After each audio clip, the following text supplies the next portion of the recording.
The Dogman. This story takes place in 2007 when I was a 9-year-old kid. I live in Michigan and it was the summer before I started 3rd grade. It was a tradition for my dad and I to go up north and stay a weekend visiting his buddy who had a cabin on the lake, and this year was no different. I was excited as I always was, but this time I was particularly happy that my dad's wife and her kids weren't gonna be with us. The driveway to the cabin was a long dirt road, with a smaller cabin and fireplace near the front. It's also surrounded by a thick woods that stretches along both sides of the driveway, which extends about 100 yards until it opens up into the spot where people park their cars. Just beyond the cars was the bunkhouse, and beyond the bunkhouse was the front yard to the cabin. As we pulled in, my father reminded us that we would have to camp out in the front yard and sleep in a tent together because the bunkhouse was already being occupied by his friends' kids. I didn't mind at all, as the sounds of nature helped me fall asleep. The sun was setting as we unloaded the truck, and the leaves swayed with the breeze. The branches danced and cast shadows along the yard that occasionally changed when the sun dipped behind the clouds. The entire property was surrounded by woods and enclosed within a chain-link fence,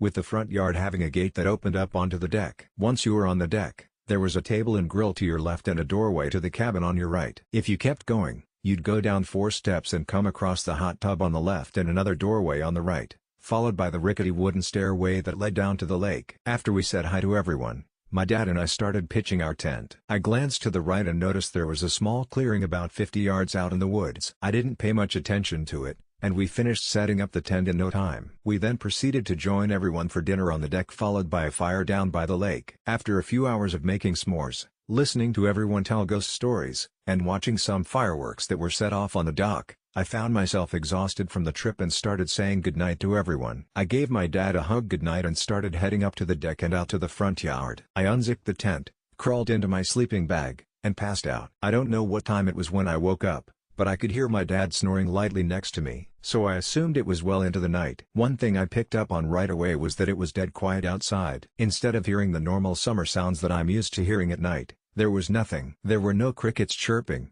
no owls hooting, not even the rustling of the leaves or twigs rustling as the nocturnal creatures came out for food. It was dead silent. I felt extremely uneasy, but I also realized why I had woken up. I had to pee. I slowly crawled to the front of the tent and reached for the zipper, hesitating for a moment before unzipping the door. I poked my head out and was met with the eeriest silence I've ever heard. The moon was full and illuminated the trees and their branches as they sat above me silently. The sky was clear and the stars twinkled as they danced in the darkness. I slowly stepped out of the tent and felt the morning dew from the grass hit the bottom of my feet. I glanced up at the sky, just in awe at how clear it was. We never got to see the stars this bright back in the city, and I liked to cherish the moments when I could. I walked over to the big oak tree that was just inside the fence and started doing my business. I lowered my head to the clearing in front of me, and that's when I heard it. Oh oh oh oh. The sound pierced through the silent night. Chills ran down my spine and I froze in place as my head darted in the direction of the woods, trying to locate the source of the sound. Oh oh oh oh. It happened again.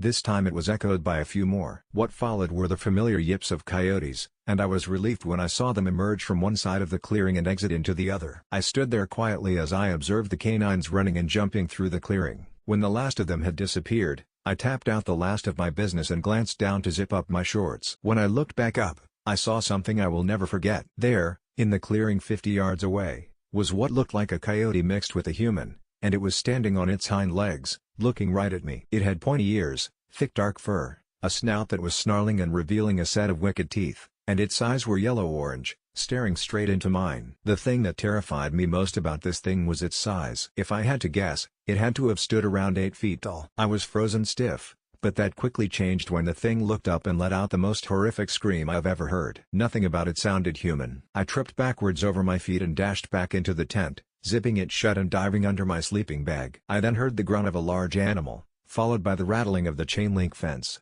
and then the unmistakable sound of feet hitting the earth. I closed my eyes shut tight and hoped to God this thing would go away. I laid there, trembling in my sleeping bag as I heard a set of 2 feet slowly stomp around our tent. After a few minutes, I pulled my sleeping bag slightly down below my eyes, and I saw its shadow in front of the tent. Its pointy ears tilted back as it let out another scream, before running towards the driveway of the cabin and disappearing into the night. I laid there in my sleeping bag, paralyzed by fear, hoping it wouldn't come back. After what seemed like forever, the sun finally came up. I asked my dad if he heard the screams last night and told him about what I saw, but he assured me it was just a nightmare and that no such thing existed. I dropped it shortly after and kept this story mostly to myself until now. I don't know what it was for sure that I saw that night, but I did see it, and I do know this: I will never set foot near the Michigan woods alone at night ever again.